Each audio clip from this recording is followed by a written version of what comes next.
Alright, this will be the video for dealing with slope and some ideas for how to handle sloping properties. Because we often find properties like this and they can be very dangerous to mow. They can present mobility challenges and certainly they can present design challenges as well. What we want to look at, obviously, a slope is anything that's on an incline. But for human beings, it roughly takes between that 3 and 5% grade before we even really notice there's a slope. So when we do things like a patio and we slope it by about 1% for the water to run away from the house, we don't even notice that.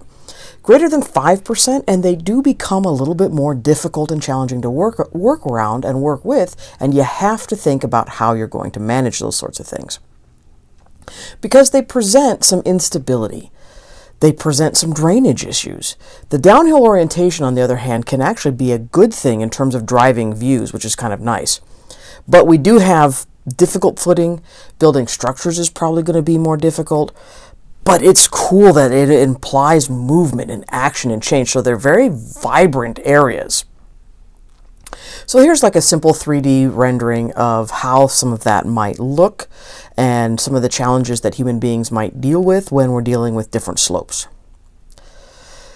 Objects and views naturally roll downhill. Think of an outdoor amphitheater. It draws your attention. You want to look down toward the center of that. It creates a natural focal point and natural views. We just want to naturally look down at the bottom of the hill. So if we look here, you can think of the one in Seacrest also. This one happens to be at Swarthmore College, but you could think of any of these as a great way to drive a view into a specific area. Surface drainage, however, is a constant issue. Landscaping seems like 90% making sure that we can control the water. So we do have to make sure that our structures aren't going to sustain any additional water damage because of the hillside. If you've got very steep gradients, you might have to alter how you're planting things with netting or staples or staking to ensure that the trees and the plants and particularly ground covers get themselves established. So if you were to put a patio in the backyard here, you would have to figure out a way to move the water around the patio and around the house. It's definitely something that we have to think about. So one of the ways to do that is to fit your uses to the slope. This accommodates movement, can also take advantages of the views, and will help you control runoff and erosion. So we need to do a slope analysis. We need to find the areas of steep slope and we need to find the areas of more gentle slope so we can fit our functional diagrams to those slopes. For a residential property, you can have 2 to 4% slope and you can still do recreation on that. If you're dealing with a 25% slope, it is very difficult to mow that safely. Particularly for large equipment. Some of you probably have had to deal with some of these areas and it makes you really awkward to run a mower on some of that. So terracing becomes the way to handle some of these situations. Most of your clients probably can't read something like this easily, and it will take even some practice for you to learn how to read these sorts of things. But if we look at the numbers and the change in number, so from 13 to 14 and 14 to 13 and 15, whatever the change is, that is the foot gradient change. And so we can look over the distance and over the time and calculate your slope for those sorts of things, and then we can tailor our uses to that. So if you have anything other than flat property or kind of gentle slopes, you're really going to want to do something like this, particularly for larger properties, so that you can figure out how and where to put the various areas of the property. Going back to elementary school geometry here, rise over run, right? Rise being the vertical elevation, run being the horizontal distance of the slope. And this is a pretty simple sample or example of that. If you have a 1 foot change over 100 feet, that is 1%. If you have a 10-foot change over that same percentage, over that same foot, again, that's 10%. That's a pretty obvious one. This is my front yard. This is from a couple years ago, but the slope hasn't changed. So this is about a 4-foot gradient over roughly 10 feet. So 4 divided by 10 is 40%. So this is a 40% slope. And I tell you what, that tiny little section is a pain in the butt to mow. So we want to orient the uses properly where at all possible. And we want to orient them the long dimension parallel to the contours, and I'll show you a picture of that so you'll be able to see that. And that reduces our cut and fill. And anytime we can reduce earth movement, we reduce our costs. So if we look at this here on the left-hand side, you can see that we start out at about the 18-foot range. It doesn't matter what the numbers are. You could start that as 1 and change from there. It really doesn't matter how you record that. But then the long side on the left-hand side goes from 18 to 15. So that's a 3-foot drop. But if we do it lengthwise, like we have on the right-hand side, it's only a 2-foot drop. So that's going to reduce your cut and fill. It's going to reduce the retaining wall that you're going to have to build, or the boards that you might have to use to support something. You have less to worry about if you can orient your hardscaping in the direction of your contours. Create terraces. Terracing is a fantastic way to handle handle sloping areas. We really want not to have retaining walls higher than 3 to 4 feet. If you really think you need to go higher than that, you should probably get a civil engineer or engineer involved in this sort of thing, because they have the ability of understanding how much pressure and how much water buildup happens behind those types of retaining walls to be able to design those safely. Terrace in 2 or 3 different areas if you think you're going to need to be larger than that. If your slope starts getting in the 15, 20+% range, decks are a fantastic way to handle those sorts of things, particularly in smaller yards, because then you don't have to worry about the cut and fill, and it levels things out for the human beings. So this might be a graphical representation of what we're looking at as far as a sloping and or terraced areas. So you can do the flat areas in several different ways, and you can manage getting from one area to the next with some steps or ramps or whatever is appropriate for that particular area. Another example here where you might be combining a patio area up at the top near the house with decking area and retaining walls, on how that might work in a rolling or steep terraced area. One of the good things, however, is that gradients really are a great way to take one space and turn it into 2 spaces, because this can be both visually and physically. So visually we can see, oh, I have to go up into this other area, and mentally we start thinking, oh, that's a different area. So you can almost create 2 separate uses for areas, even if you can see from one right to the other. So you can create both physical barriers and visual barriers this way. Trying to reduce the cut and fill. So if we were to looking at this, and you can see the dotted line is the existing level. If you dig all of that out to create some sort of terrace area or some sort of terrain area, what are you going to do with all of that? If you build it up, where are you going to get all of that? So what you want to try to do in the planning process is figure out a way to do your cut and fills so that you can cut from one area and use that to build up the other area. You have to accommodate movement. All right, we want to make sure that our foot traffic is not difficult to deal with. If you are in a public area, you're definitely going to have to think about the ADA, the Americans with Disabilities Act, and the requirements for moving folks on wheelchairs, which is one of the harder mobility issues to deal with. So steps might deal with that. You might have ramps that you need to deal with that. Switchbacks, creating other routes for folks to get around, and those sorts of things. So let's talk a little bit about steps. This is pretty obvious. The tread is where you step, and the riser is the vertical part of the step. And the formula for figuring out how to calculate which is 2R, where R is the riser, plus T, which is the tread, is 26 inches. So everything is going to be calculated here in inches, which is kind of nice. So there's a visual representation of what a tread and a riser is. I think it's pretty obvious for most people. You might not have thought about the parts of a step before. We just step on them. So if your riser is 6 inches, then your tread depth, as you go through the calculation, you just substitute the numbers in and you calculate that out as 14 inches.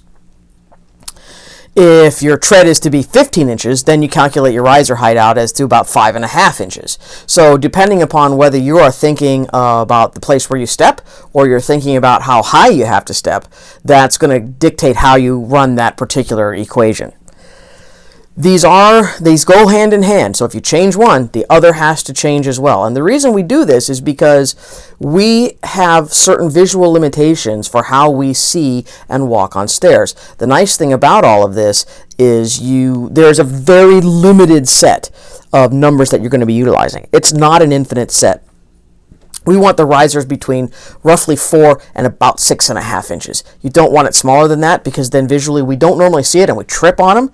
You don't want it bigger than that because then it becomes difficult, particularly for children and elderly, to move up and down the stairs. That's a very limited number of sizes that way.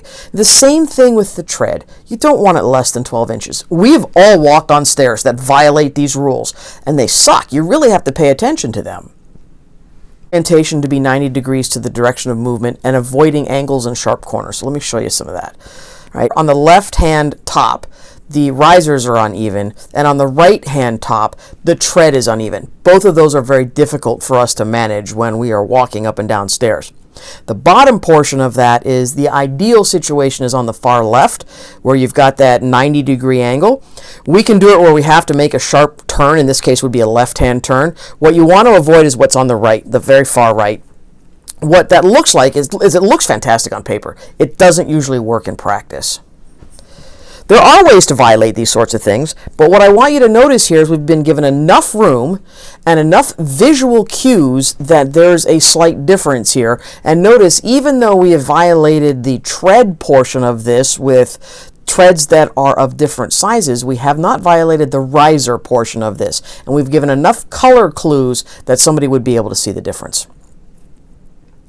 This is on the top is an example of a switchback where you go in one direction, then you change directions to go up the rest of the stairs. Fantastic for getting a short distance where the number of stairs, your risers would have to be too high to create that number of stairs.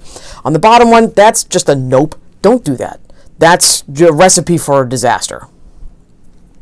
This is another thing that I don't want to see people doing, and it happens a lot with natural stairs. And again, in a backyard situation, you might not worry about it, but notice that every single stair is a different size. That makes walking up and down these stairs very, very difficult. We've all seen stairs like this, where we know it's unsafe, we know we should do something different, and yet we just don't do something different. Even here, this is better.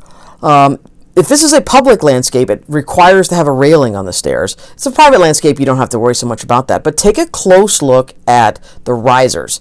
They are different from the left to the right on every single stair. Again, making it a little bit more challenging for people to go up and down the stairs. But try to take advantage of views. Are they worth capturing? You want to give people places where they can sit, where they can gather, stand at the bottom and look up, stand at the top and look down. Try to frame things if all possible. Something along these lines here, and I'm not saying you have to do this. This is a plant geek's dream. We've got this wonderful hillside covered with all these different things.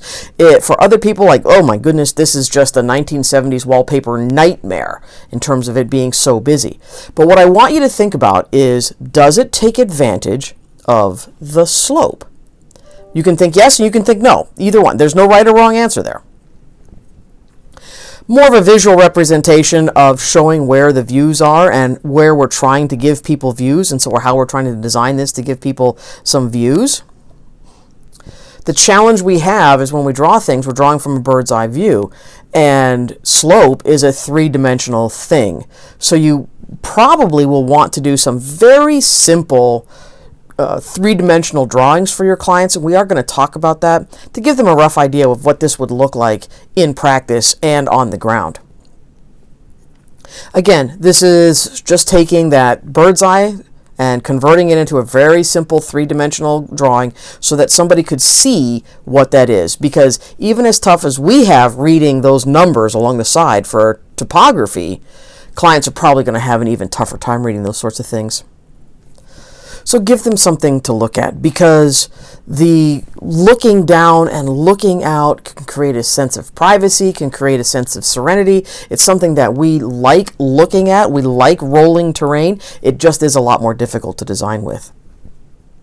We do need to control our runoff. We need to drain that away from the house where at all possible. So you can create swales if you want to do those sorts of things. If your slope is over 50%, don't touch it. Just leave it alone. If you have an erosion problem with that, now you're going to call a civil engineer to try to deal with those sorts of things, or a specialist in erosion control. So here's a couple of before and after pictures. This is a backyard with a steep hillside off to the left-hand side. This is what was done beforehand. Notice how they just took that patio right out to give a view. So you've got the view from the inside portion of the patio underneath that little pergola or awning, and then you've got the kind of outside portion of that. Same thing looking down. Now you can really see the slope and how that was cleaned up, and the solution was terracing. Same thing here. The top is the beforehand, very unsafe set of stairs, and I'm not necessarily advocating that the stairs are the proper solution, but they've added the handrail to help make that a little bit different, and the tread is large enough that you have time to visually see the riser and the changing in the risers. They tried to avoid some of those really high steps by utilizing the concrete and mortaring everything in. But again, terracing things so that the property becomes usable. Same thing here. Very steep slope, overgrown. The homeowner doesn't know what to do with it. We terrace it, build a couple of short, small retaining walls, flatten out some areas, and suddenly, rather than an unusable slope, you have 3 usable garden and landscape areas. Because sitting inside a small retaining wall like this gives you a sense of privacy. Even though this is obviously a public garden, it gives you a sense of being surrounded by something, almost like full walls in a home. Even though visually you can see right past all of those things. Those walls are not large enough to stop any visual imagery from happening outside those walls. But it's enough to make us feel like we're in a little bit more enclosed area. I'm not going to click on this video because it's pretty long, but if you were to click on it, you can kind of scroll through different areas. It is a really unique solution for a very steep slope over a very narrow area. As always, if you have any questions, do not hesitate to get in touch.